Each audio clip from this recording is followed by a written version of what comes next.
My daughter-in-law announced at Thanksgiving, "Your late husband signed the house to us, you get nothing." Those words still echo in my head, even now. The way she said them, the timing, the cruelty of it. But I am getting ahead of myself. Let me back up just a little, so you understand how that moment felt when it happened. I never thought grief could make a room feel this small. There were 11 of us around the table that Thanksgiving afternoon.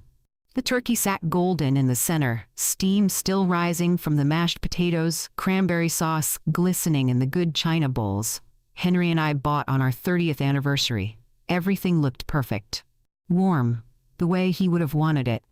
But the air felt tight, like someone had sealed all the windows. My son Eric was carving the turkey, his hands moving slow and careful. Too careful. The kids were chattering about school, about friends, about things that should have made me smile. My niece sat beside me, squeezing my hand under the table every few minutes. She knew this was hard. First holiday without Henry.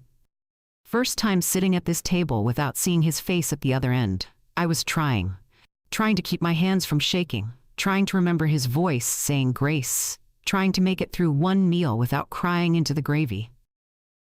Then Caroline set her fork down. The sound cut through the room like glass breaking on tile. Everyone stopped. Even the kids went quiet. She straightened her back, smoothed her napkin across her lap, and looked directly at me. Her expression was calm, practiced, like she had been rehearsing this moment in front of a mirror for weeks. My heart started pounding before she even opened her mouth. Before we go any further, let me ask you something. With Thanksgiving just around the corner, how are your plans coming along? Are you hosting this year, or are you heading to family? Where are you watching this from right now? And what time is it where you are? I would love to know. Drop a comment and tell me about your Thanksgiving plans. Let me know your city, your country, what time of day you pressed play on this story. And if this is resonating with you, if you can feel what I felt in that moment, please hit that like button, share this with someone who needs to hear it, and subscribe so you do not miss what happens next. Because what I am about to tell you changed everything. Now, back to that table. Caroline tilted her head, and her lips curled into something that was not quite a smile. "As of yesterday," she said, her voice steady and sharp, "the house no longer belongs to you." Time stopped. I heard my niece inhale sharply beside me. One of the kids dropped a fork. It clattered onto the plate, loud in the silence. Eric froze mid-slice, the knife still pressed into the turkey breast, his face going pale as the tablecloth. Caroline was not finished. "Your late husband signed it over to us," she continued, louder now, like she wanted to make sure everyone heard. "You get nothing." My grandson gasped. My niece set her glass down so hard the water splashed onto the linen. Someone whispered something I could not make out. The room had turned into a photograph, everyone frozen in place, staring at Caroline like she had just announced the world was ending. And maybe, in a way, she thought she had.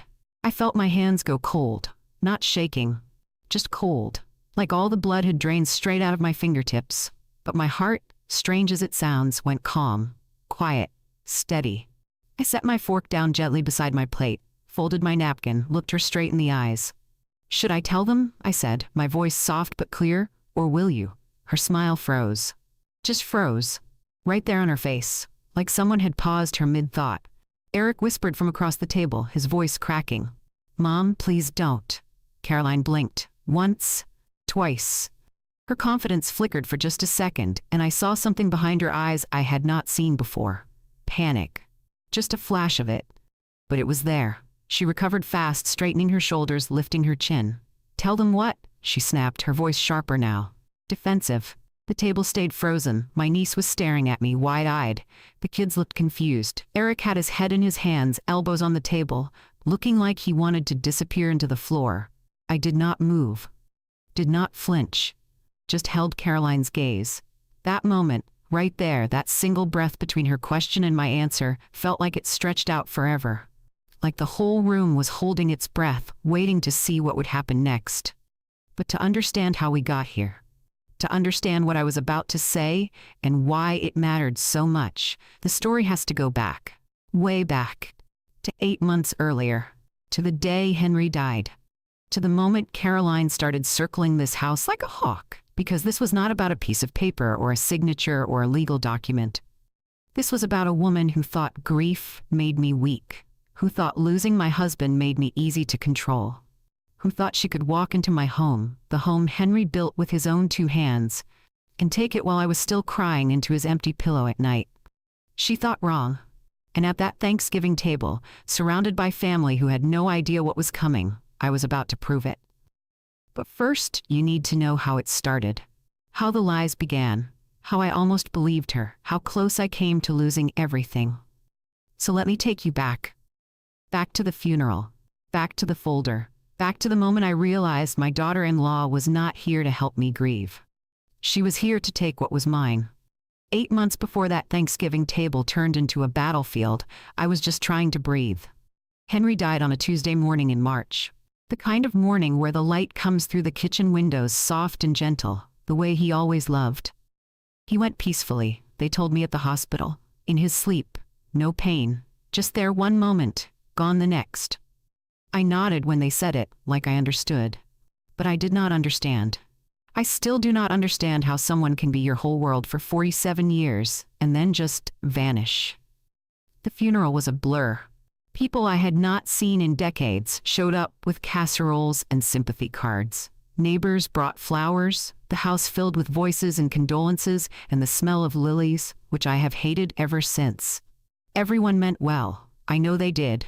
But all I wanted was for them to leave, so I could sit in the silence Henry left behind. When they finally did leave, when the last guest walked out the door and the house went quiet, that is when it hit me. He was everywhere. His reading glasses were still on the coffee table, folded on top of the newspaper he never got to finish. His coffee mug sat in the sink, the one with the chipped handle that he refused to throw away. His jacket hung by the front door. His slippers waited at the foot of the bed. The house was not just a house. It was 47 years of mornings and evenings and little routines we built together without even realizing we were building anything. It was the place where we raised Eric, where we celebrated birthdays and anniversaries, where we sat on the porch every summer evening and talked about nothing and everything. Henry built parts of this house with his own hands. The back porch where we drank our morning coffee. The garden beds where I still grow tomatoes every year. The bookshelf in the living room that holds every novel we ever read together. This was not just my home. It was us. And now it was just me. The first week after the funeral, I barely left the bedroom. I could not look at his side of the bed without crying. Could not walk past his office without expecting to hear him humming while he paid bills. Could not cook dinner without setting 2 plates on the table out of habit. Grief is strange that way. It does not arrive all at once. It comes in waves. Some days I felt fine, almost normal. Other days I could not get out of bed. Eric called every day that first week. Sweet boy. He always was. Even as a grown man with kids of his own, he still checked on his mother, asked if I needed anything, offered to come by and help with paperwork or bills or whatever needed doing. I told him I was fine.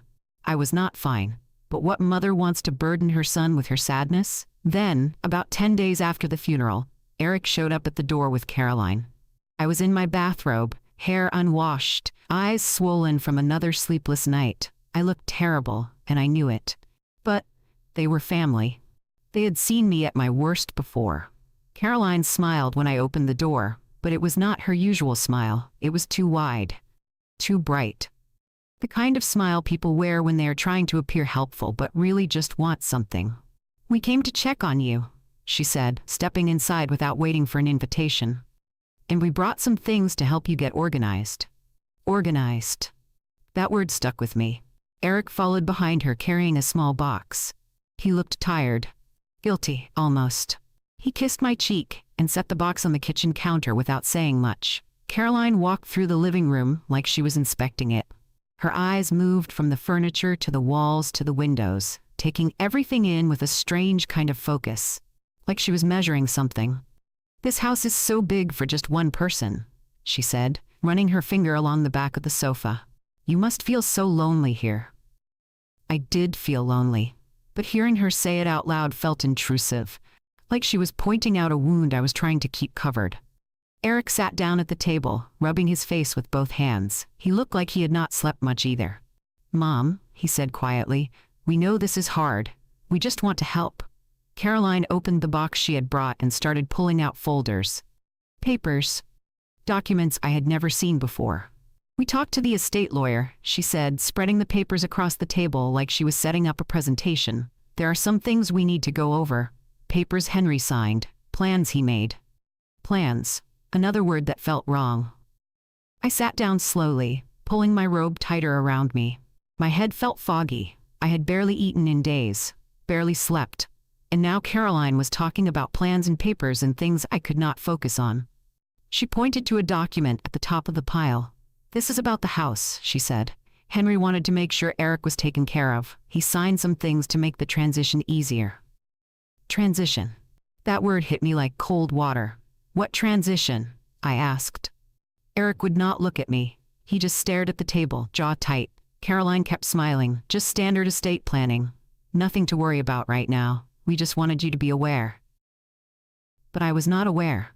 I was confused. Henry and I made decisions together. Always. We had a will, we had plans, and none of them involved Eric taking the house while I was still living in it. I wanted to ask more questions, but my brain felt like it was moving through mud. Everything was too heavy, too much. Caroline gathered the papers back into the folder and stood up. "We will come back in a few days and go over everything properly," she said. "For now, just rest. Let us handle the hard stuff." She squeezed my shoulder as she walked past, and it felt more like a claim than comfort. Eric hugged me on his way out, whispered, "I love you, Mom." But he did not say anything else. Did not explain the papers. Did not tell me what Caroline was really talking about. After they left, I sat at that table for an hour, staring at the spot where the folder had been. Something felt wrong. I could not name it yet, could not put my finger on what exactly did not sit right. But deep in my chest, in that place where instinct lives, I felt it. At the time, I thought it was just grief making me paranoid, making me see problems that were not really there. But I was wrong. At the time, I did not realize Caroline had already begun lining up her steps.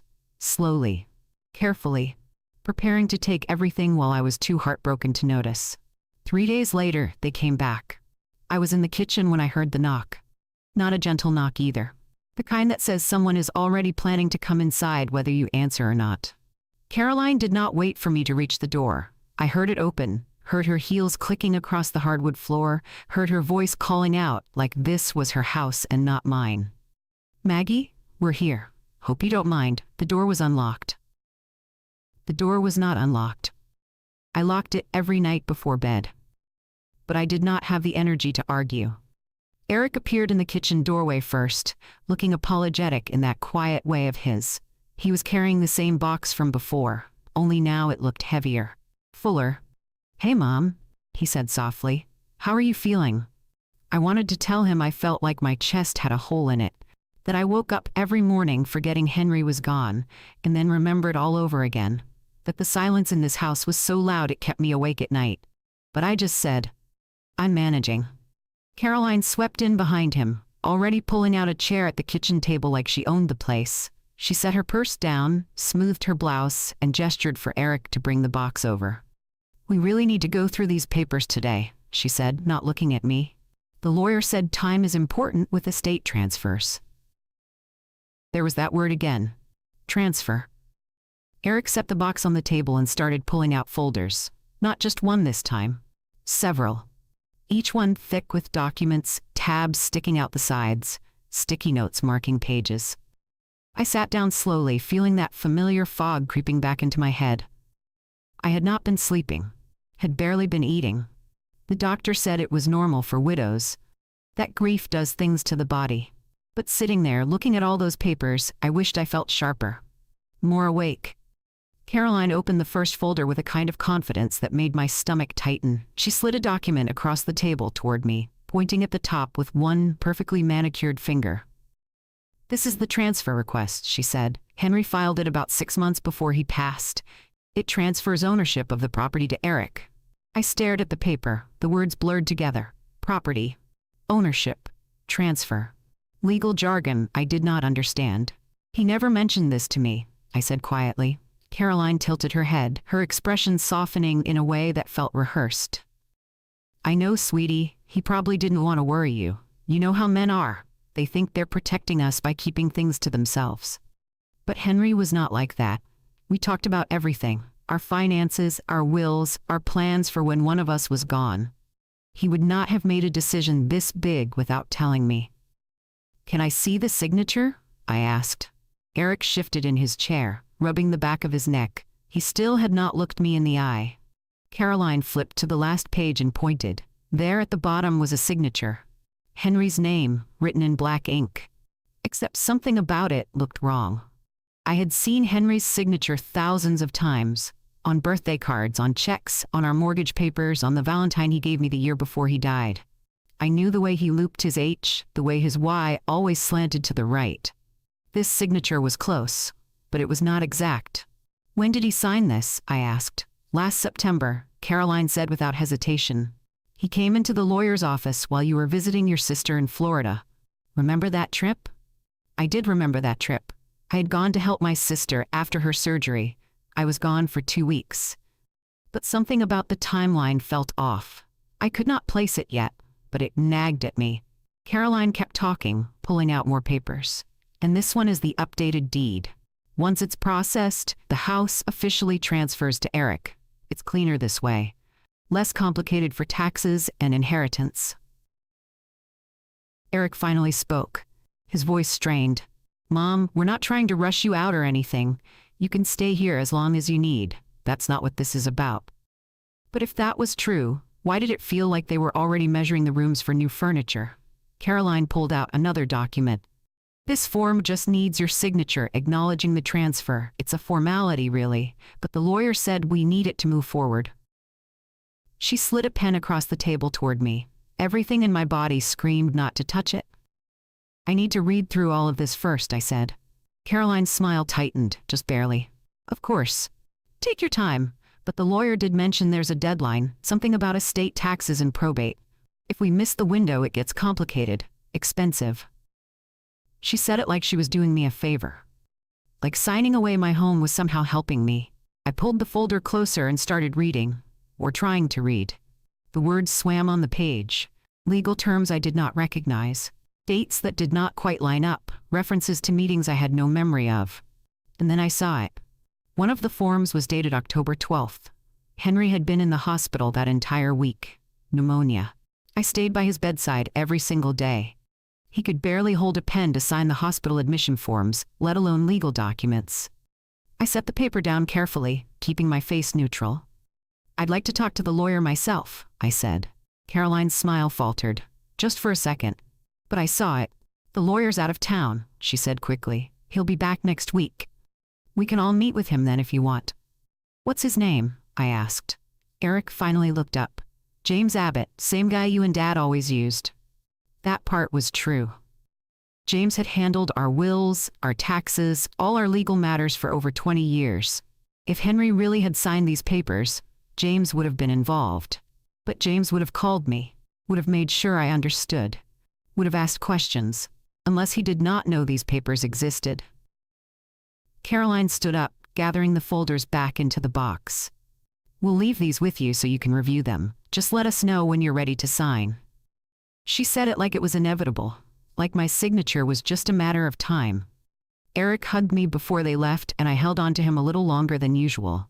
My boy. My sweet boy who used to tell me everything, who used to come to me when something was bothering him. Now he could not even look me in the eye.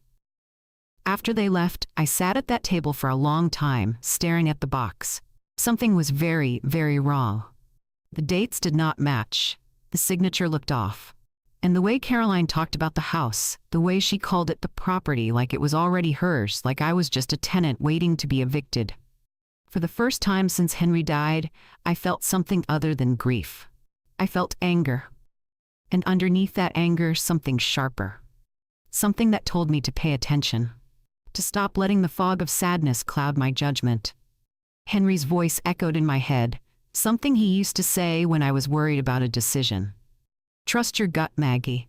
It knows things your brain hasn't figured out yet. My gut was screaming. and I was finally ready to listen. The visit started small. 2 days after they left the box of papers, Caroline showed up at my door with coffee and pastries from the bakery downtown. The good kind, the ones Henry used to bring home on Sunday mornings. I was in the neighborhood, she said, breezing past me into the kitchen. Thought you might need some company. I did not need company. I needed space to think, to figure out what those papers really meant. But I let her in, because that is what you do. You let family in. She set the pastries on the counter and started opening cabinets like she was looking for something. Where do you keep your good plates these days? Same place they've always been, I said. She found them, served the pastries, poured the coffee, and sat down at the table like we were about to have a lovely chat, but her eyes kept wandering. To the living room, to the hallway, to the windows overlooking the backyard. This house really is too much for one person, she said, taking a sip of her coffee. All these rooms, all this upkeep, the yard alone must be exhausting. I manage, I said, but do you want to manage? She leaned forward, her voice dripping with concern. Maggie, I'm worried about you. You're here all alone, surrounded by memories. Maybe it would be healthier to start fresh somewhere smaller. Somewhere without all this weight. There was that word, fresh, like my entire life with Henry was something I needed to wash off and start over. I like my memories, I said quietly. She smiled, but it did not reach her eyes. Of course you do. I just think you deserve to live somewhere that feels lighter, more manageable. Have you thought about those nice senior communities? Some of them are really beautiful. Lots of activities, people your age. People my age, like I was too old to live in my own home. I changed the subject, but Caroline did not stay much longer. She finished her coffee, gathered her purse, and kissed my cheek on the way out. Think about what I said, she told me. Sometimes the best way to honor the past is to let it go. After she left, I threw the rest of the pastries in the trash. The next week, she came by 3 more times, once to help me sort through Henry's clothes, which I had not asked for help with. Once to check on the furnace, even though it was working perfectly fine. And once to see if I needed anything from the store, which turned into another lecture about downsizing. Each visit, her tone shifted, less gentle, more insistent. You really should consider selling, she said during the furnace visit. The market's good right now. You could make a nice profit and move somewhere easier. I'm not selling, I said. But eventually you'll have to, she pressed. I mean, when the transfer goes through, it would just make sense. When? Not if, when, like it was already decided. Eric started showing up with her, but he barely spoke, just stood there looking uncomfortable, while Caroline walked through my home pointing out things that needed fixing, things that were outdated, things that would be so much work for someone my age. One afternoon, I was sitting on the back porch with my tea when I heard voices in the yard. I walked around the side of the house and found Caroline talking to a man in a work shirt. He was holding a clipboard, looking at the roof, taking notes. What's going on? I asked. Caroline turned, not even startled. Oh, I called a contractor to get an estimate on some repairs, just being proactive. If Eric's going to take over the property, we need to know what needs fixing. I didn't ask for an estimate, I said. I know, but I figured it would save you the trouble. She smiled. Consider it a favor. The contractor looked between us, clearly uncomfortable. Ma'am, do you want me to do this assessment or not? Not, I said firmly. Please leave. He left. Caroline stayed. You're being unreasonable, she said, her voice cooling. I'm trying to help you. We're trying to help you, but you're making this so much harder than it needs to be. Making what harder? I asked. The transition, she said like I was a child who needed simple words. Maggie, the papers are already filed. The transfer is happening whether you cooperate or not. I'm just trying to make it easier on everyone. That was the first time she said it out loud, that she thought the house was already theirs. I felt something crack inside me. Not grief this time. Something sharper. Get off my property, I said. Her eyes widened. Excuse me? You heard me. Leave. She opened her mouth to argue, but something in my face must have stopped her. She grabbed her purse and walked to her car without another word. Eric called 20 minutes later. Mom, what happened? Caroline's upset. She had a contractor in my yard without asking me. He sighed, long and heavy. She's just trying to help. Is she Eric? Or is she trying to push me out of my own home? Silence on the other end. Eric, tell me the truth. Did your father really sign those papers? More silence. Then quietly, I don't know, Mom. Caroline said he did. She showed me the documents. But did you talk to James? Did you verify any of it? Caroline handled all of that. She said it was easier if she coordinated everything. My chest tightened. Eric, you're my son. I need you to be honest with me. Do you believe her? The pause that followed told me everything. I don't know what to believe anymore, he whispered. She's my wife. You're my mother. I'm stuck in the middle and I don't know what's true. After we hung up, I went to my bedroom and pulled out the journal I had been keeping. Pages and pages of dates, times, things Caroline said, contradictions I had noticed. I was not imagining this. I was not being paranoid. Caroline was circling my home like a predator, and every visit, every suggestion, every contractor she called was another step toward pushing me out. But I was done being pushed. I picked up the phone and called James Abbott's office. His assistant answered. Abbott Legal, how can I help you? This is Maggie, I said, my voice steadier than it had been in weeks. I need to speak with James as soon as he's back in town. It's urgent. He'll be back next week? I'll have him call you first thing. Thank you, I said. After I hung up, I sat on the edge of my bed staring at that journal. The fog was lifting. The grief was still there, heavy and constant. But underneath it now, something else was growing. Clarity. And with clarity came the understanding that I was not going to let this happen. Not to me. Not to the home Henry built. Not to the life we made together. Caroline thought grief made me weak. She was about to learn how wrong she was. James was supposed to call me back within the week, but before he could, someone else showed up at my door. It was a Thursday afternoon, unseasonably warm for April. I was in the garden, pulling weeds from the flower beds Henry had built the summer before he died. Working with my hands helped, kept my mind from wandering to dark places. I heard a car pull into the driveway, but did not think much of it. Probably a delivery. Maybe a neighbor stopping by with more unwanted casseroles. Then came the knock. When I opened the door, a man in a gray suit stood on my porch holding a leather portfolio and a camera. He was young, maybe 30, with the kind of polite smile people wear when they are about to ask you for something. Good afternoon, he said. Are you Margaret? No one called me Margaret except doctors and bill collectors. Who's asking? I said. He pulled a business card from his pocket and handed it to me. Ryan Chen, property assessor with Summit Realty Services. Your daughter-in-law scheduled an appointment for me to evaluate the property today. My stomach dropped. I didn't schedule anything, I said. He looked confused, glancing down at his tablet.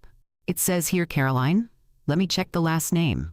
Caroline requested a full property assessment for potential sale or transfer. She said you were expecting me. I was not expecting him. I had no idea he was coming.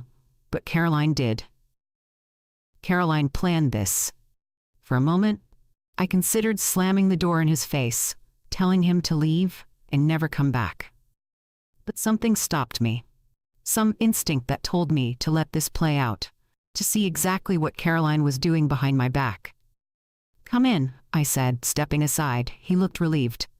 Thank you. This should only take about an hour. I'll need to photograph the interior, measure the rooms, check structural elements, that sort of thing. I followed him through the house, watching as he took notes on everything. The square footage, the condition of the floors, the age of the appliances. He opened closets, checked windows, tested faucets.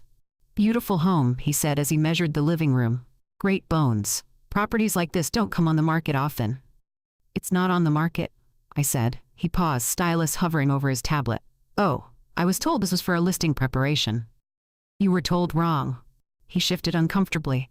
Well, your daughter-in-law was very specific. She said the transfer was already in process and she needed the assessment for valuation purposes.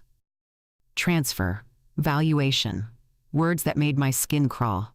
Did she say when this transfer was happening? I asked, keeping my voice calm. She mentioned it was a family estate matter, that the property would be moving to the next generation soon.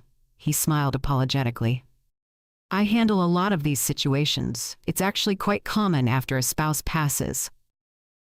I wanted to scream that my husband had only been gone 2 months, that the ground on his grave had barely settled, that this house was not moving anywhere. But I just nodded and let him continue. He went upstairs, photographed the bedrooms, measured the bathrooms. I heard him walking around Henry's office, the room I had not been able to bring myself to clean out yet. His books were still on the shelves. His reading glasses still on the desk. His coffee mug, washed but not put away, still sitting on the windowsill. When the assessor came back downstairs, he was making final notes. "Everything looks good," he said. "I'll have the full report ready by early next week. Should I send it to you or directly to Caroline?" "Send it to me," I said firmly. "This is my house." He nodded, sensing the tension but not understanding it. "Of course, I'll email you a copy." He handed me another business card. "If you have any questions, feel free to call. And if you do decide to list, I can connect you with some excellent agents in the area." "I'm not listing," I said. After he left, I stood in the empty living room, my hands shaking. Caroline had scheduled a property assessor. Without asking me, without telling me, she was moving forward like the house already belonged to her. Like I was just some obstacle to work around. I called Eric immediately. He answered on the third ring. "Hey Mom, did you know Caroline sent a property assessor to my house today?" Silence. "Eric, did you know?" "She mentioned something about getting an assessment," he said quietly. "I didn't think she'd actually do it without telling you." "Well, she did. He was here for an hour, taking pictures, measuring rooms, talking about listings and valuations." "Mom, I'm sorry. I'll talk to her." "Talking to her isn't working, Eric. She's acting like this house is already hers. Like I have no say in any of this." He sighed, and I could hear the exhaustion in it. "She's just trying to be prepared." "Prepared for what? For me to die? For me to just hand over everything Henry and I built?" "That's not what she means." "Then what does she mean, Eric? Because from where I'm standing, it looks like she's trying to push me out of my own home while I'm still grieving your father." The line went quiet for a long moment. "I don't know what to tell you, Mom," he finally said. "I'm caught in the middle here. You're my mother. She's my wife. I don't know how to make everyone happy." "I'm not asking you to make everyone happy," I said, my voice breaking. "I'm asking you to tell me the truth. Did your father really sign those papers, or is Caroline lying?" Another long pause. "I want to believe her," he whispered, "but honestly, I don't know anymore." After we hung up, I sat on the couch and cried. Not the soft, quiet crying I had been doing since Henry died. This was different, harder, angrier. Because for the first time, I realized I was not just fighting grief. I was fighting for my home. And Caroline was not going to stop. Every visit, every contractor, every assessor was another piece of her plan. She was building something, step by step, that would eventually push me out entirely. I thought about calling James again, demanding that he see me immediately, but his assistant said he would not be back until next week. And even then, what could he do? Caroline had papers. She had documents with Henry's name on them. She had a story that sounded believable to everyone except me. I picked up the assessor's business card and stared at it. Summit Realty Services, Ryan Chen, property assessor. Then I flipped it over and wrote the date and time on the back. Added it to the journal I had been keeping. More evidence. More proof that Caroline was moving forward, whether I agreed or not. The sun was setting outside, casting long shadows through the living room windows. The house felt bigger somehow, emptier. Henry used to say, "Home is where you breathe easy, Maggie." But ever since he was gone, breathing in this house felt harder.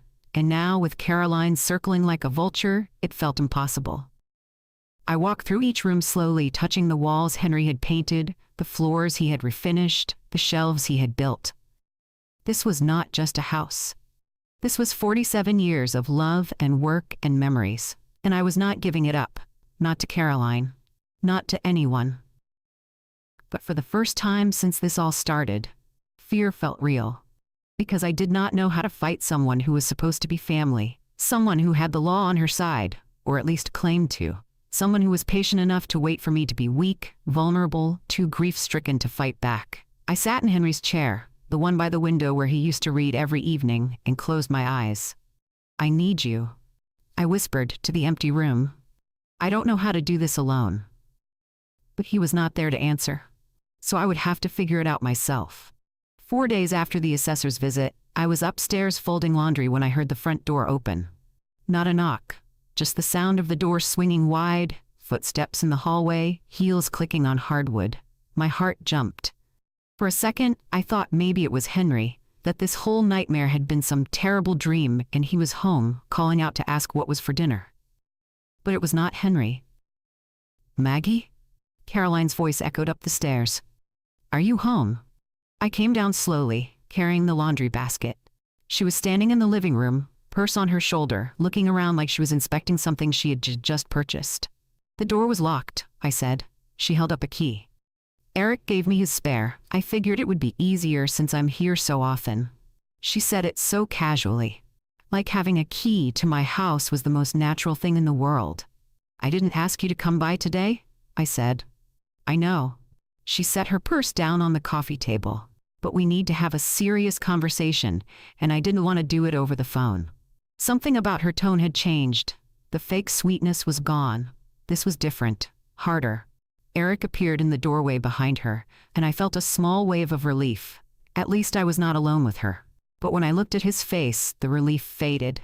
He looked exhausted, defeated. "What's this about?" I asked. Caroline walked to the window, looking out at the backyard. "You need to start packing," she said simply. "It's time to move on with your life." The words hit me like a slap. "Excuse me?" She turned around and her expression was calm, too calm. "Maggie, I've been patient. We've been patient, but it's been over 2 months now, and you're still acting like nothing is changing. The transfer is happening. The paperwork is filed. You can't stay here forever." "This is my home," I said, my voice shaking. "It was your home," she corrected. "But Henry made other arrangements, and honestly, it's not healthy for you to stay here surrounded by all these memories. You need a fresh start." I looked at Eric, waiting for him to say something. Anything. But he just stood there, staring at the floor. "Eric?" I said. He finally looked up, and the guilt in his eyes was overwhelming. "Mom, maybe Caroline's right. Maybe it would be good for you to live somewhere smaller. Somewhere with less upkeep." I felt something crack inside my chest. "You think I should leave?" I asked him. "I think you deserve to be happy," he said quietly. "In this house? It's just full of sadness right now." Caroline stepped closer to me, her voice softening just slightly. "We're not trying to hurt you, we're trying to help. There are beautiful senior living communities nearby, places where you'd have people around you, activities, support. You wouldn't be so isolated." "I don't want a senior living community," I said. "I want my home." "But this house isn't part of your future," Caroline said, and there was an edge to her voice now, something sharp underneath the sympathy. "I'm sorry if that sounds harsh, but you need to accept reality." "What reality?" I asked. "That my husband supposedly signed papers I never saw, that he made plans he never mentioned to me, that he would give away the home we built together without even discussing it?" Caroline's jaw tightened. He felt guilty. "Guilty about what?" "About leaving Eric out of his estate," she said quickly. "You know how he was. He always worried about being fair." "When did he tell you this?" I asked. She blinked. "What?" "When did Henry tell you he felt guilty? When did he explain this plan to you?" "Last year," she said without hesitating. "He mentioned it when we came over for dinner. He felt bad that everything was going to you and Eric would get nothing." The room went silent. Because Caroline had just made a mistake. "Last year?" I repeated slowly. "Yes, he brought it up casually, but I could tell it was bothering him." I set the laundry basket down carefully. "Caroline, you and Eric didn't come over for dinner last year." Her expression flickered, just for a second. "Yes, we did," she insisted. "It was summer. We had chicken on the grill." "No," I said, my voice getting stronger. "You didn't. Because last summer, we had a fight. You got upset about something I said, and you stopped speaking to us for 3 months. Eric barely called. You certainly didn't come over for dinner." Eric's head snapped up. He was staring at Caroline now. "Mom's right," he said slowly. "We didn't see them last summer. You were mad about the birthday thing." Caroline's face flushed. "Well, maybe it was the year before." "The year before that, Henry was recovering from knee surgery," I said. "We weren't having anyone over. He could barely walk." She opened her mouth, then closed it. Opened it again. I might be mixing up the timing, but the conversation happened. "Did it?" I asked. "Or are you making this up as you go?" "I'm not making anything up," she snapped. Your husband told us he wanted Eric to have the house. Maybe you weren't there for the conversation. Maybe he didn't want to upset you. But it happened. Then why does the paperwork show dates when Henry was in the hospital? I asked. Why is one of the forms dated in October when he couldn't even hold a pen? Her eyes widened slightly. She had not expected me to notice that. I don't know what you're talking about, she said. Yes, you do. I took a step toward her. You've been lying since the day you walked in here with that folder, and I don't know why, but I'm going to find out. Caroline grabbed her purse, her composure cracking. You're being paranoid. Grief is making you see things that aren't there. Grief isn't making me see anything, I said. But it did make me vulnerable, and you took advantage of that. Eric, we're leaving, she said sharply, but Eric did not move. Did Dad really sign those papers? He asked her, his voice barely above a whisper. Of course he did, Caroline said. Then why can't Mom remember any of this? Eric asked. Why are the dates wrong? Why did you just lie about last summer? I didn't lie. I got confused. Caroline. He said her name like a warning. Did Dad sign those papers or not? She stared at him, and for the first time since this whole thing started, I saw something in her face that looked like fear. We need to go, she said again. Answer the question, Eric said. But she did not answer. She just walked out, her heels clicking fast across the floor, the door slamming behind her. Eric stood frozen in the middle of the living room, staring at the space where his wife had just been. I'm sorry, he whispered. Mom, I'm so sorry. Eric, I need you to be honest with me, I said gently. Do you believe her? He looked at me, and his eyes were full of tears. I don't know, he said. I don't know what to believe anymore. After he left, I sat down at the kitchen table and pulled out my journal, wrote down everything Caroline had said, every contradiction, every lie. She was unraveling, getting careless, and the more pressure I applied, the more mistakes she made. I did not need assumptions anymore. I needed truth.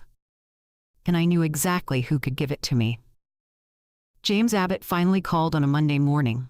I was sitting at the kitchen table with my second cup of coffee, staring at the journal where I had written every detail, every contradiction, every suspicious moment.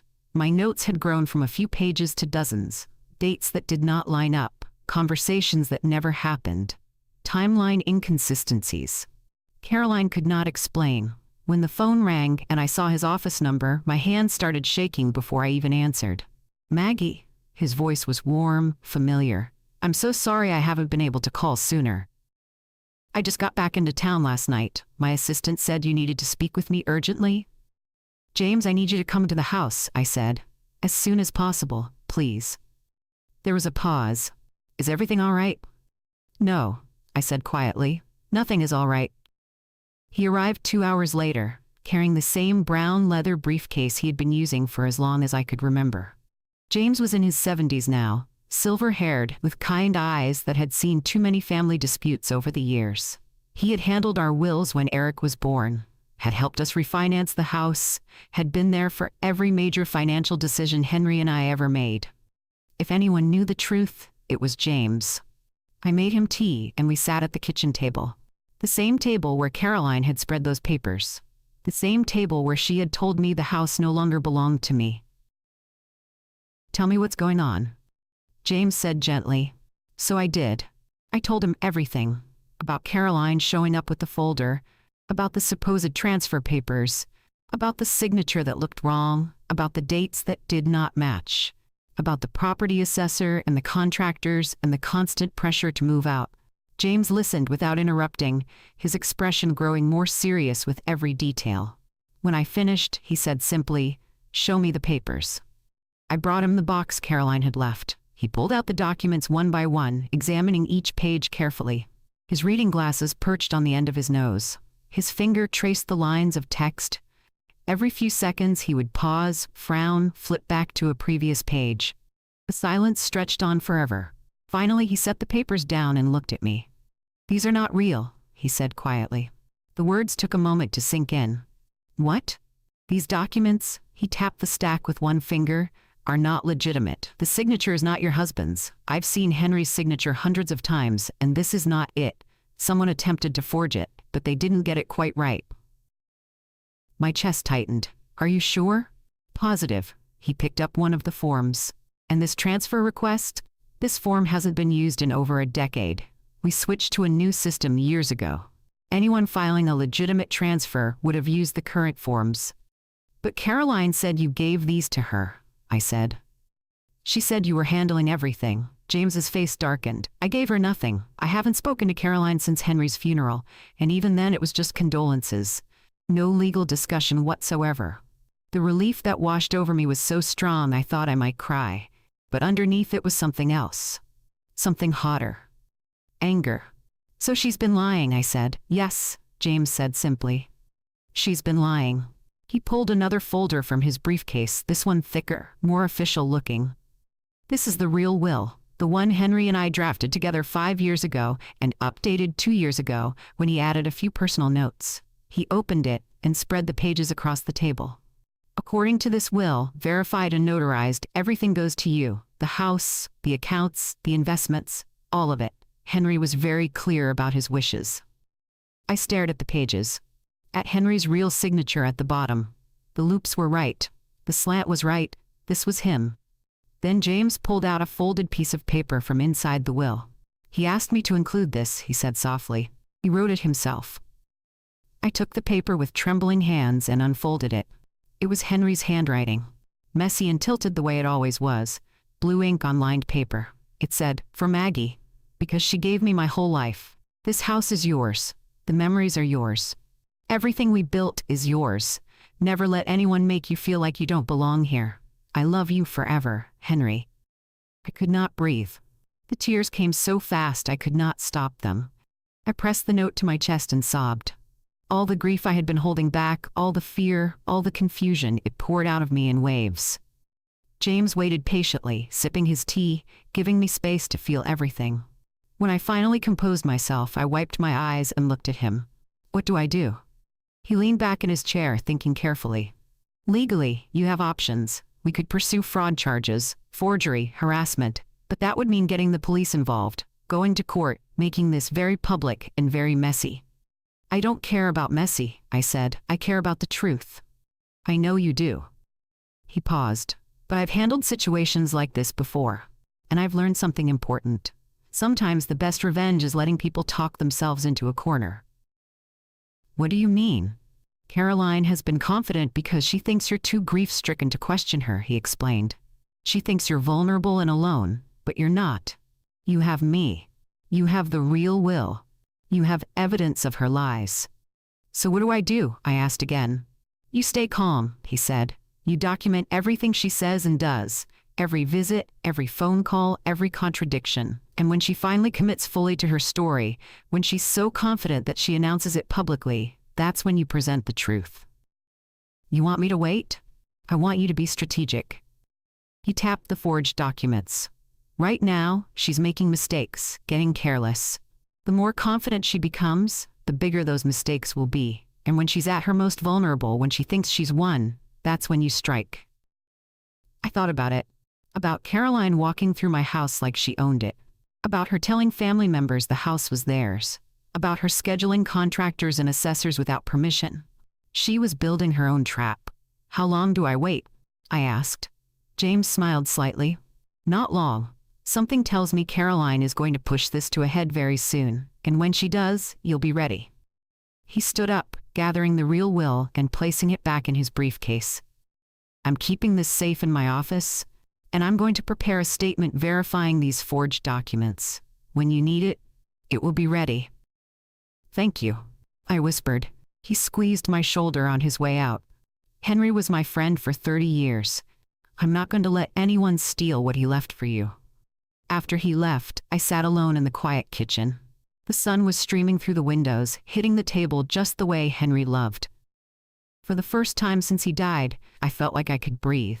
The grief was still there, heavy and constant, but now something else lived beside it. Power. Because I was not a victim anymore.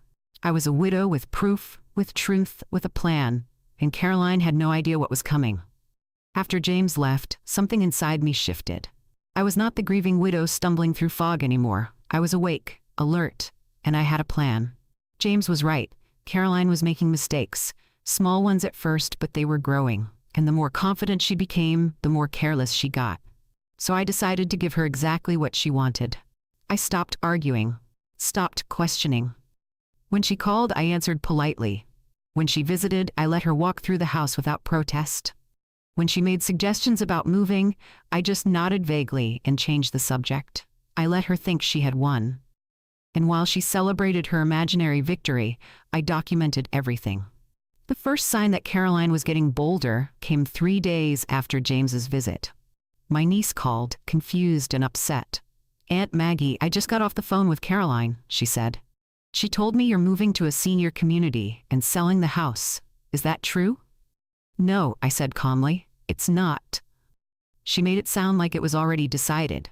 She even asked if I wanted any of the furniture before she got rid of it.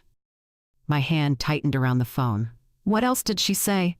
"She said the house is going to her and Eric, that Henry arranged it before he died, that you agreed it was for the best."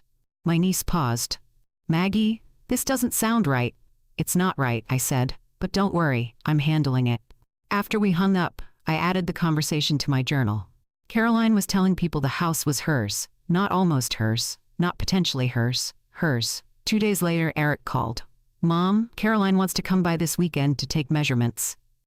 "Measurements for what?" He sighed. "For renovations. She's talking about knocking down the wall between the kitchen and dining room, updating the bathrooms, redoing the floors.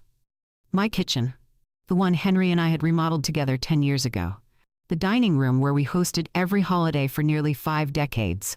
She wants to renovate my house?" I asked. "She's just planning ahead," Eric said weakly. "You know how she is. She likes to be prepared." Prepared, as if the house was already empty, as if I was already gone. "Let her come," I said. Eric sounded surprised. "Really? Really? Tell her Saturday afternoon is fine," because I wanted to see exactly how far she would go.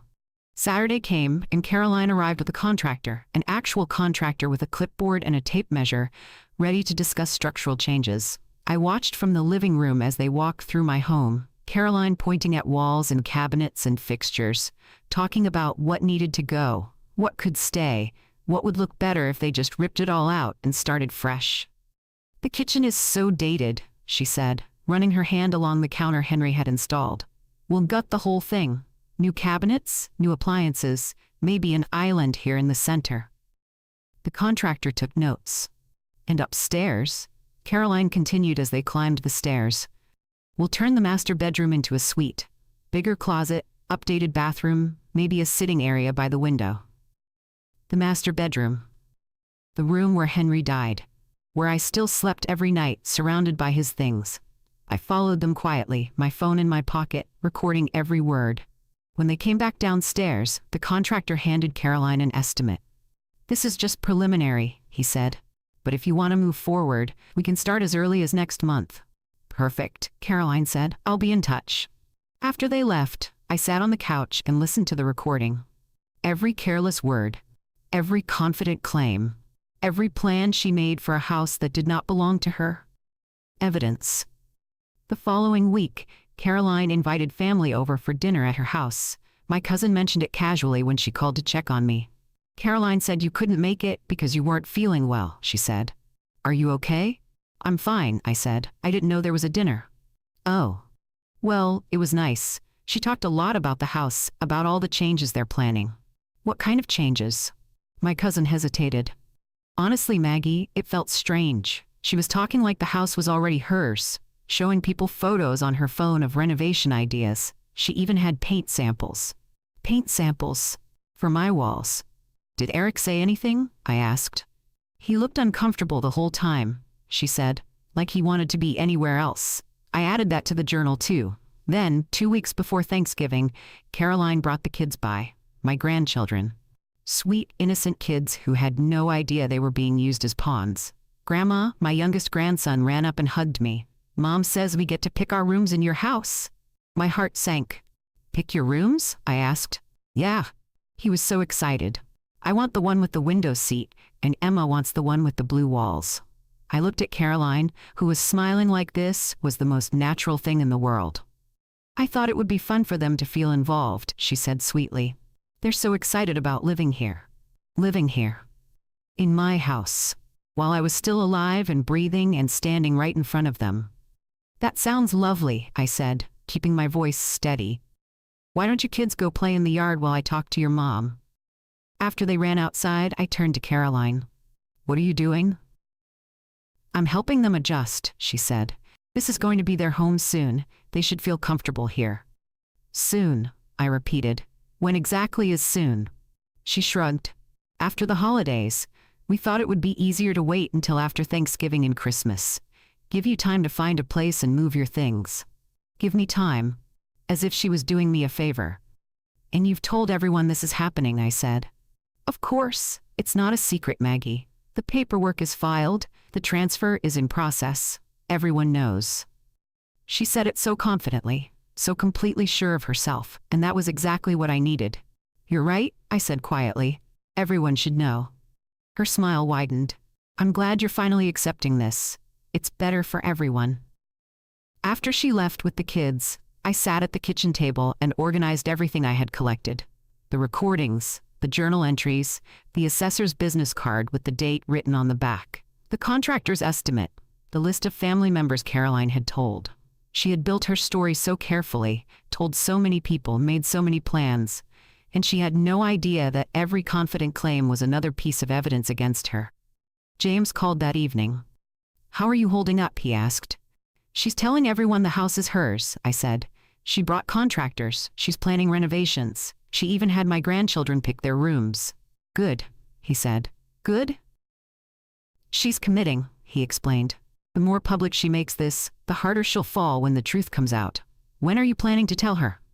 "Thanksgiving," I said. "She'll be here with the whole family. I want everyone to hear it at once."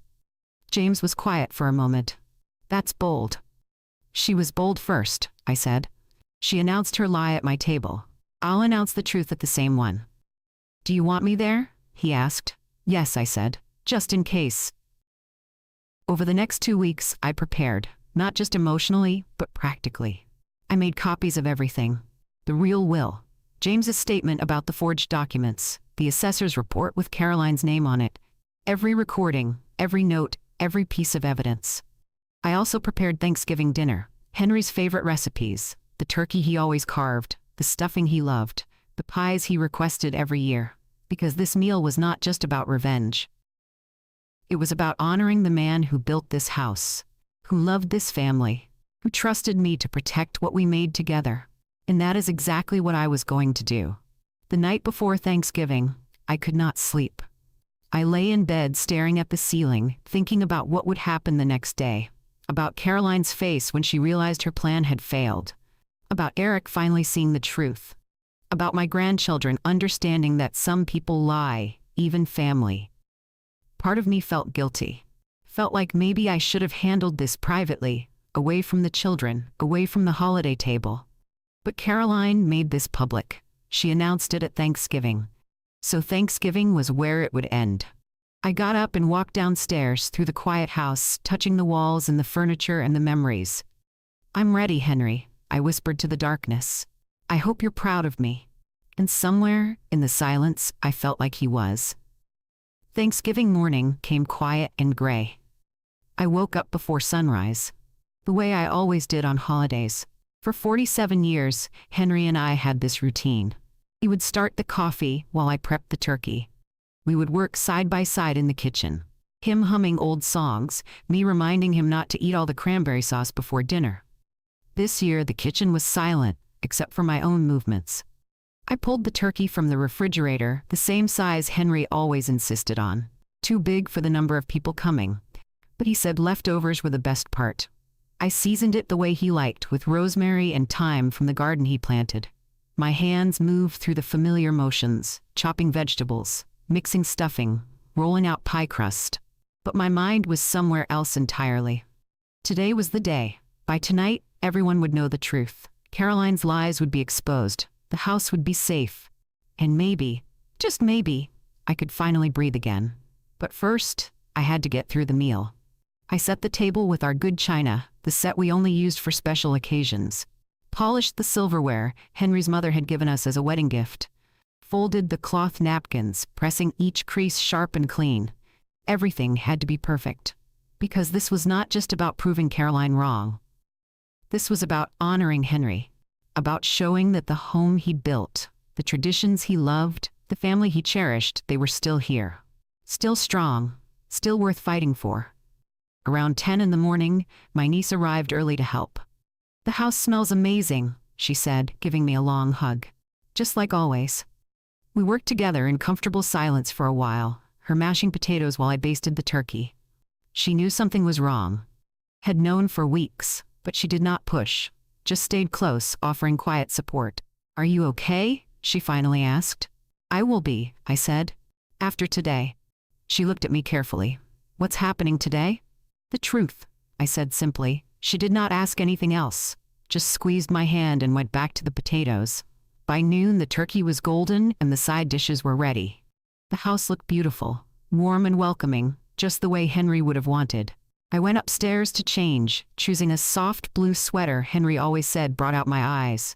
And in the pocket, I carefully placed a folded envelope. Inside was a copy of the real will, James's statement, and a printed summary of every lie Caroline had told. The weight of it in my pocket felt like armor. When I came back downstairs, James was pulling into the driveway.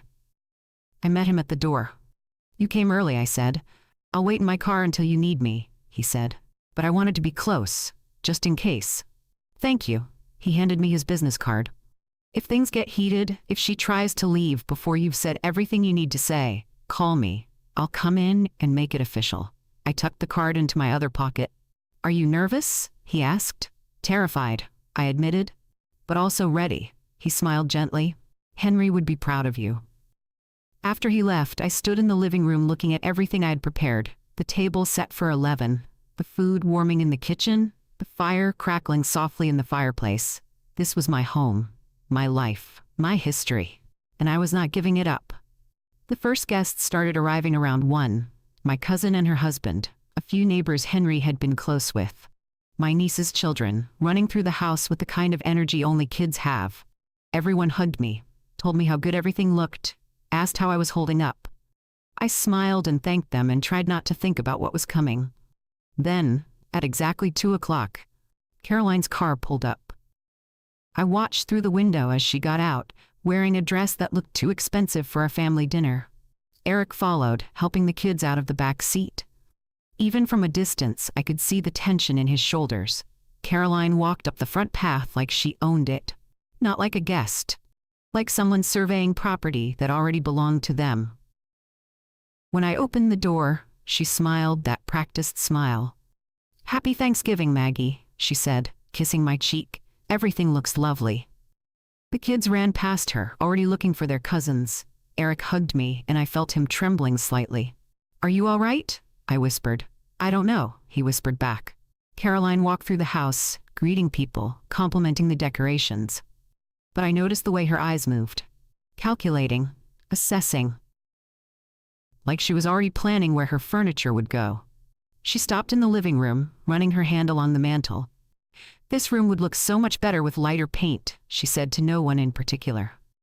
My niece shot me a look. I shook my head slightly. Not yet. By 2:30, everyone was gathered. The kids were playing in the den. The adults were in the living room, making small talk, sipping drinks, waiting for dinner to be ready. Caroline held court in the center of the room, talking about holiday plans, about the kids' school activities, about everything except the elephant in the room.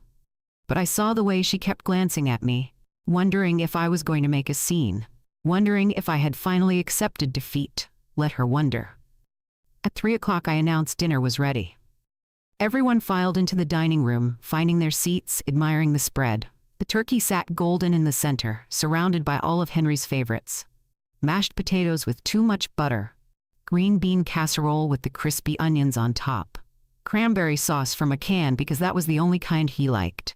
I had saved his seat at the head of the table. Left it empty. Because even though he was gone, this was still his home. His family, his holiday. Caroline sat to my right, Eric beside her. The kids scattered around the table, excited and hungry. My niece sat to my left, close enough to reach if I needed her. I asked my cousin to say grace, then we all bowed our heads. "We're thankful for family," he said, "for this home, for the memories we've made here and the ones we'll continue to make. And we remember Henry, who brought us all together. Several people whispered amen. Then we began passing dishes. The normal rhythm of a family meal. Forks clinking against plates, conversations starting and stopping, laughter from the kids' end of the table. For a few minutes it felt almost normal, but I could feel the tension underneath. Eric barely eating, just moving food around his plate. Caroline watching me, waiting for something. My niece's hand resting near mine, ready to offer support. And in my sweater pocket, the envelope with the truth. I took a bite of turkey, trying to taste it, trying to appreciate all the work I had put into this meal, but my heart was pounding too hard. Soon, very soon. Caroline set her fork down, and the sound was loud in the momentary quiet. I knew that sound, had been expecting it.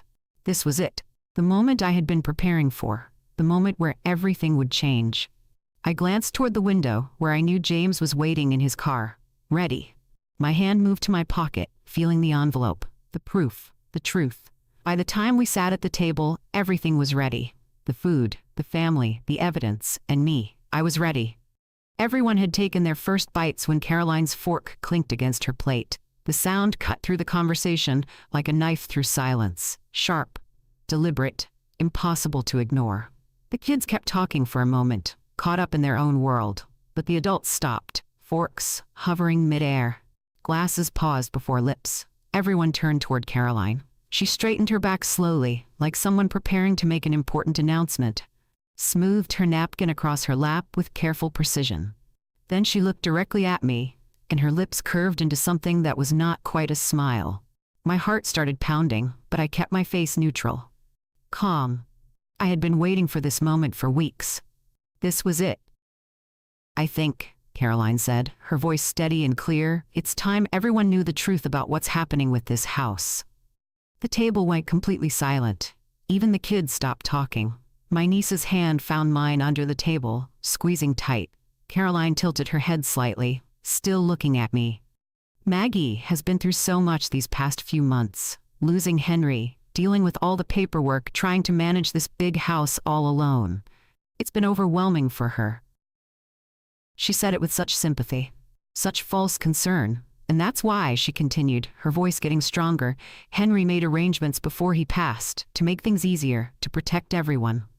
Eric set his knife down slowly, his face pale. Caroline, he whispered, maybe this isn't the time. It's exactly the time, she said. Everyone's here. Everyone should know. My cousin leaned forward. Know what? Caroline took a breath, and I could see the satisfaction in her eyes. This was her moment. The announcement she had been building toward for months. As of yesterday, she said clearly, the house no longer belongs to Maggie. The words hung in the air like smoke. Someone gasped. I think it was one of my neighbors. My niece's grip on my hand tightened so hard it hurt. What? My cousin said. Caroline did not break eye contact with me. Henry signed it over to us, to Eric and me, before he died. It was his final wish. That's not true, my niece said immediately. It is true, Caroline said, turning to face her.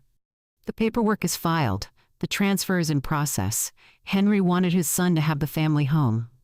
Eric was staring at his plate, looking like he wanted to disappear into the floor. And I'm sorry if this is shocking, Caroline continued, addressing the whole table now. But Maggie knew this was coming. We've been discussing it for months. She's had time to prepare. Lies. Every word was a lie. The reality is, Caroline said, her voice taking on an edge, Maggie gets nothing. The house belongs to us now. My grandson, sitting 3 seats away, looked confused. But Grandma lives here. Not for much longer, Caroline said softly. She'll be moving to a nice place where she'll have people to take care of her. It's what's best. The table erupted. You can't be serious, my cousin said. This is her home, my niece added, her voice shaking with anger. Henry would never, my neighbor started. But Caroline talked over them all. Henry did. He signed the papers. He made the choice. And now it's done. She said it with such finality, such absolute confidence. I felt my hands go cold, not from fear this time, from control, from the knowledge that I was about to dismantle everything she had just said. I set my fork down gently beside my plate. The sound was soft, but somehow everyone noticed. The arguing stopped. All eyes turned to me. I folded my napkin carefully, placed it on the table, and looked directly at Caroline. "Should I tell them?" I said, my voice quiet but clear as crystal. "Or will you?" Her smile froze, just froze, right there on her face, like someone had pressed pause on her entire existence. The confidence drained from her eyes, replaced by something else, something that looked like the first flutter of panic. "Tell them what?" she said, but her voice had lost its strength. "Mom," Eric whispered from across the table. "Please don't." His voice was cracking, desperate, like he knew exactly what was coming and could not bear to hear it. But I kept my eyes on Caroline. "Tell them what?" she repeated, louder now. Defensive. "What are you talking about?" The entire table was frozen, my cousin staring wide-eyed, my niece gripping my hand so tight I could feel her pulse. The kids looking between the adults, sensing something important was happening, but not understanding what. I did not answer right away, just held Caroline's gaze. Let the silence stretch, let her feel the weight of what was coming. Her hands started moving, fidgeting with her napkin, a crack in her perfect composure. "Maggie," she said, trying to sound calm but failing. "If you have something to say, just say it." "All right," I said softly. I reached into my sweater pocket and pulled out the envelope, the one I had been carrying all day, the one that held the truth. The room inhaled all at once. Like everyone drew breath at the exact same moment. I placed the envelope on the table between us, did not open it yet, just let it sit there, white and official looking, while Caroline stared at it like it was a bomb. "What is that?" she asked, and for the first time I heard real fear in her voice. "This," I said calmly, "is the real will, with the real signature, verified by the attorney who drafted it 20 years ago." Her face went pale. "And this," I continued, tapping the envelope, "is a written statement from James Abbott, our family lawyer, confirming that the documents you've been showing people are not genuine." Eric covered his face with both hands. Caroline's mouth opened, but no words came out. "And this," I said, pulling out another paper, "is the business card from the property assessor you sent to my house, with notes documenting that you hired him without my knowledge or consent." Her breathing got faster, shallower. "You're lying," she finally managed to say. "No," I said quietly, "you're lying, and you've been lying since the day Henry died." The table stayed silent except for Caroline's breathing and the sound of my voice. "You forged documents. You told my family this house belonged to you. You brought contractors to plan renovations. You had my grandchildren pick their rooms. You told everyone I was moving out."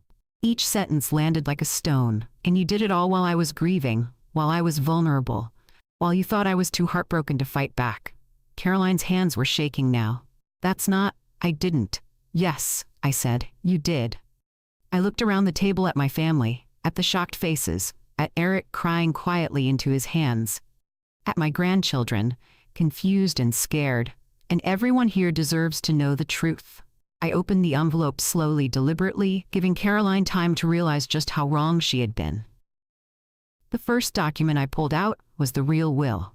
Thick, official, with the law office letterhead at the top. I slid it across the table toward the center where everyone could see it. "This is the will Henry and I created together 5 years ago," I said. "Updated 2 years ago with our attorney, James Abbott. It clearly states that everything goes to me. The house, the accounts, the investments, all of it." My cousin leaned forward to look. "May I?" "Please," I said. He picked it up carefully, reading the first page, then flipping through. His eyes moved quickly over the legal language. Then he looked at Caroline. "This is notarized," he said, "signed by witnesses, dated 2 years ago." Caroline's hands gripped the edge of the table. That's not the updated version." "Yes," I said calmly, "it is." I pulled out the second document. "This is James Abbott's statement, written and signed by him 3 weeks ago, confirming that he drafted this will and never created any transfer documents giving the house to Eric." I slid it toward my niece. She read it quickly, her eyes filling with tears. "The documents Caroline has been showing people," I continued, "are forgeries. The signature is not Henry's. The forms are outdated, not used in over a decade, and the dates don't match reality." "You can't prove that," Caroline said, but her voice was weak now. "I can," I said. I pulled out a printed comparison I had made. Henry's real signature from our mortgage papers beside the forged one from Caroline's documents. "Look at the difference. The H is wrong. The Y slants the wrong direction. The pressure of the pen is inconsistent. My neighbor, who worked in a bank, picked it up. These are definitely different signatures, she said quietly. Caroline stood up abruptly, her chair scraping loud against the floor. This is ridiculous. You're all believing her lies. Sit down, Caroline, Eric said. Everyone turned to look at him. His face was wet with tears, but his voice was steady. Sit down, he said again. She stared at him. Eric, you know the truth. Tell them. I know you lied to me, he said. I know you showed me papers I never questioned because you're my wife and I trusted you. I didn't lie, she insisted. Yes, you did. His voice broke. You lied about last summer, you lied about the dates, and now you're lying about this. I pulled out another paper. This is the property assessor's card. I called him yesterday. He confirmed that Caroline hired him, told him the house was being transferred, and asked for a valuation for sale purposes. I set it on the table. And this, I continued, pulling out my phone, is a recording of Caroline and a contractor discussing renovations to my kitchen. Renovations I never approved or agreed to. I pressed play. Caroline's voice filled the room, confident and clear, talking about gutting my kitchen, changing the floors, knocking down walls. The room was so silent I could hear people breathing. When the recording ended, I looked at Caroline. You were so confident, so sure you had won. You told family members. You brought contractors. You had my grandchildren pick their rooms in a house that was never going to be yours. I was trying to help you, Caroline said desperately. You were lost, confused, grieving. I was trying to make things easier. By stealing my home? It wasn't stealing. Henry wanted Eric to have it. No, I said firmly, he didn't. I reached into the envelope one more time and pulled out the folded piece of paper. Henry's note. The one he had tucked inside the will. My hands shook as I unfolded it. Henry wrote this himself, I said, my voice cracking. In his own handwriting. James kept it with the will. I began to read aloud. For Maggie, because she gave me my whole life. This house is yours. The memories are yours. Everything we built is yours. Never let anyone make you feel like you don't belong here. I love you forever, Henry. By the time I finished, I was crying. So was my niece. My cousin had his head bowed. Even Eric was sobbing openly. Caroline stood frozen, all color drained from her face. He didn't forget me, I said, looking directly at her. He didn't sign the house away. He didn't make secret plans. He loved me, and he made sure I would be protected. The weight of those words settled over the room. You tried to take everything from me while I was at my weakest, I said. You forged documents, you manipulated my son, you lied to my family, and you did it all because you thought grief made me powerless. Caroline's mouth opened and closed, but no sound came out. Well, I'm not powerless, I said. And this house stays mine. There was a knock at the door. Perfect timing. My niece went to answer it, and moments later, James Abbott walked into the dining room. He was wearing a suit, carrying his briefcase, looking every bit the professional attorney. Good afternoon, he said calmly. I apologize for interrupting your meal. Caroline's eyes went wide. What is he doing here? I invited him, I said, just in case we needed legal clarity. James set his briefcase on the side table and pulled out a folder. I've been the legal representative for Maggie and Henry for over 20 years. I can confirm everything Maggie has stated today is accurate. The will is legitimate. The forged documents are not. And if anyone wishes to challenge this in court, I have extensive documentation ready to present. He looked directly at Caroline. Additionally, he continued, his voice cool and professional, if you continue pursuing this fraudulent claim, we will move forward with formal charges. Forgery is a crime, so is harassment, so is attempting to defraud a widow of her property. Caroline grabbed her purse from the back of her chair. This is insane. You're all insane. Caroline, Eric stood up. Stop. Don't you dare take her side, she snapped at him. I'm not taking sides, he said. I'm accepting the truth. You lied. To me, to everyone. You tried to steal from my mother. I was doing this for us, she said desperately. For our family. For our future. No, Eric said quietly. You were doing it for yourself. She stared at him like he had slapped her. I think you should leave, he said. I'm your wife. And she's my mother. The mother who would never lie to me, never manipulate me, never try to steal from someone while they're grieving. Caroline looked around the table, searching for support. but everyone was looking at her with expressions ranging from shock to disgust to pity. "You'll regret this," she said to me. "All of you will regret this. The only person with regrets here is you," James said calmly, "because you gambled on grief making someone weak, and you lost." Caroline grabbed her coat and stormed toward the door. She paused in the doorway, looking back one more time. But no one said anything. No one stopped her. No one defended her. She left, and the door slammed behind her so hard the windows rattled. The room stayed silent for a long moment. Then my grandson, bless his innocent heart, said, "Does this mean we're not moving here?" Despite everything, despite the tears and the tension and the trauma, someone laughed. Then someone else. And suddenly the whole table was laughing, that kind of relieved, exhausted laughter that comes after something terrible almost happens but doesn't. Eric came around the table and knelt beside my chair. "Mom, I'm so sorry. I should have questioned her from the start. I should have protected you." I cupped his face in my hands. "You're here now, that's what matters. I love you," he whispered. "I love you too, sweetheart." James packed up his briefcase. "I'll leave you all to your dinner. Maggie, if you need anything, call me anytime." "Thank you, James, for everything." After he left, we all just sat there for a moment, processing what had just happened. Then my niece said, "The turkey's probably cold." "I'll heat it up," I said. "No." My cousin stood. "You sit. We'll handle it." And just like that, my family surrounded me, reheating food, refilling glasses, bringing out fresh plates, taking care of me the way I had taken care of them for so many years. Eric stayed close, helping where he could, apologizing every few minutes until I finally told him to stop. "It's over," I said. "That's all that matters." When we finally sat down to eat again, the mood was different, lighter. The tension that had been suffocating us all was gone. We ate Henry's favorite meal in Henry's favorite house, surrounded by the family he loved, and for the first time since he died, I felt him there with us.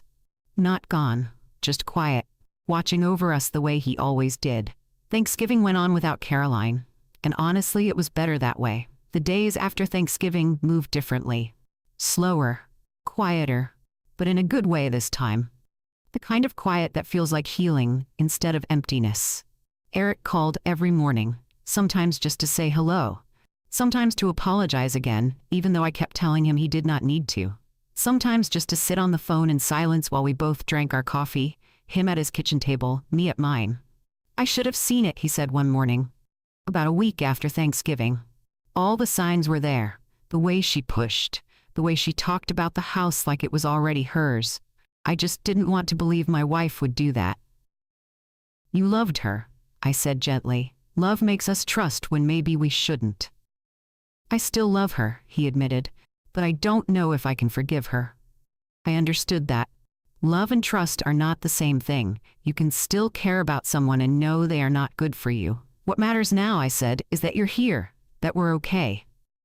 "Are we?" he asked. "Are we really okay?" I looked around my kitchen.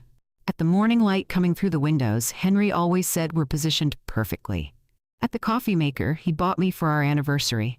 At the table where we had shared thousands of meals. "Yes," I said. "We're okay." Eric started coming by on weekends. Just him, without Caroline. He would help with things around the house. Fixing a loose board on the porch. Cleaning out the gutters. Small tasks Henry used to do. One Saturday afternoon, we were sitting on the back porch drinking lemonade when he said, "I'm thinking about separating from her."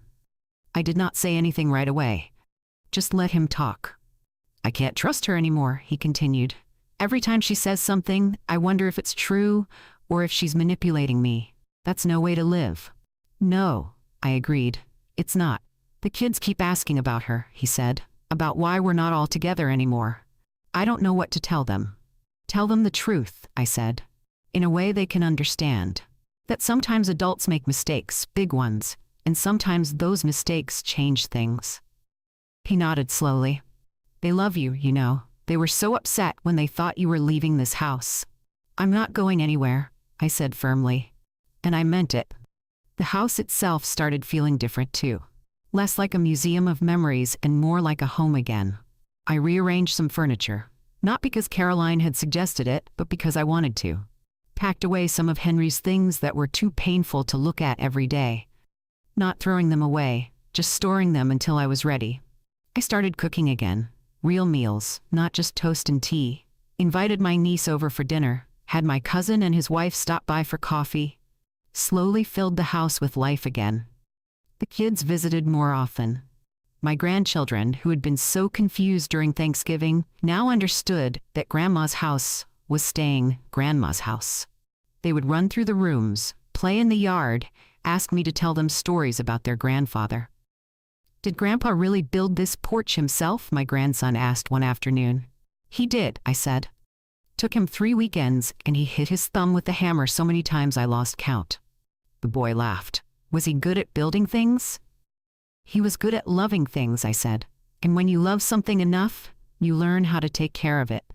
Caroline never came back to the house. Eric said she was staying with her sister, refusing to talk to him about anything except the kids. She had not apologized, had not admitted she was wrong. Just disappeared, her grand plan destroyed, her confidence shattered. Part of me felt bad for her. But only a small part, because what she tried to do was not just wrong. It was cruel. She saw a woman grieving and decided that made her weak, decided that made her an easy target. She learned the hard way that grief and weakness are not the same thing. James stopped by a few weeks after Thanksgiving with final paperwork. "Everything is secure," he said. "The house is yours, no question. I've filed copies of the real will with the county. If anyone ever questions it, the documentation is ironclad." "Thank you," I said. "For everything. For believing me. For helping me fight." "Henry was my friend," he said. "And you're a remarkable woman. I was honored to help." After he left, I walked through the house one more time, room by room, touching the walls, looking at the photographs, remembering. This house held 47 years of my life.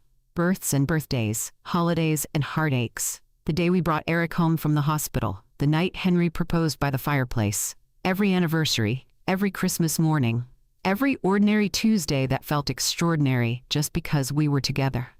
Caroline tried to take that from me, tried to erase my history, tried to push me out of my own story. But she failed. Because home is not just a building. It's not just walls and floors and a roof over your head. Home is the place where you belong, where your memories live, where the people you loved still exist in every corner, every photograph, every piece of furniture. Home is the place where you stand your ground when someone tries to take it from you. One morning in early December, I woke up before sunrise, made coffee, sat in Henry's chair by the window and watched the sun come up over the garden he planted. And for the first time since he died, I felt him there with me. Not gone, just different, existing in the warmth of the morning light, in the smell of coffee, in the quiet peace of a house that was finally truly mine again. "I did it," I whispered to the empty room. "I protected what we built, just like you knew I would." The house settled around me, creaking softly the way old houses do, and it felt like an answer. Like Henry saying, "I know. I'm proud of you." I sat there until my coffee went cold, watching the world wake up outside my window. This house was not just wood and walls, it was love. It was history. It was the life Henry and I built from nothing, one day at a time, one choice at a time, one moment of staying together at a time. And nobody, not Caroline, not anyone, could ever take that away. Because home is not just a place, it is the peace you protect, the ground you refuse to give up, the memories you fight for when someone tries to steal them. Henry used to say, "Home is where you breathe easy, Maggie." And finally, after months of holding my breath, after fighting for what was mine, after standing my ground when it would have been easier to walk away, I could breathe again. Easy. Free. Home. If my story resonated with you, if you felt every moment of this journey with me, please take a second to share your thoughts in the comments below. Have you ever had to fight for something that was rightfully yours? Have you ever stood your ground when someone tried to push you out? I would love to hear your stories. And please, get that like button, share this with someone who needs to hear it, and subscribe so you never miss another story. Because sometimes the most important battles are the ones we fight for the places and people we love. Thank you for listening. Thank you for being here. And remember, you are stronger than you think, even in your darkest moments, especially then.